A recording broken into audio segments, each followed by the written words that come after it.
ለበዓል የተለያየ ነገር ስለምንበላ ሆዳችንን እንዳይከብደን ከዛ ደግሞ የበላነው ምግብ በደንብ እንዲፈጭልን የሚረዳንን ከሎሚ የሰራሁትን የሚጠጣ ነገር ላሳያችሁ። ለመስራት በጣም ቀላል ነው። በዛ ላይ ደግሞ ከሎሚ እንደመሰራቱ አይመርም። ለዛ በደንብ ትወዱታላችሁ።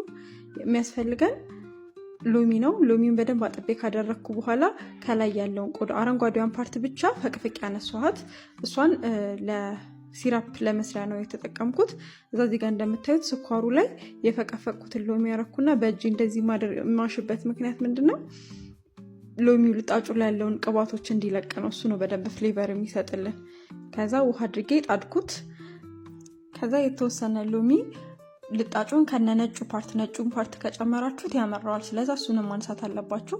እንደሱ አድርጌ እሱን በውሃና ከዛ ናና ጨምሬ ፈጫሁትና እቃ ላይ ያጠለልኩት። ከፈለጋችሁ ይሄን አንድ ያጠለላችሁትን ደግማችሁ ፈጭታችሁ መጠቀም ትችላላችሁ። ከዛ እዚህ ጋር ቪዲዮ ተደልቶብኝ ነው፣ ግን ሲራፑ ወጥቶ ከቀዘቀዘ በኋላ እዚህ ላይ ጨመርኩት። ከዛ በምቀዳበት ነገር ላይ ገለበጥኩት ማለት ነው።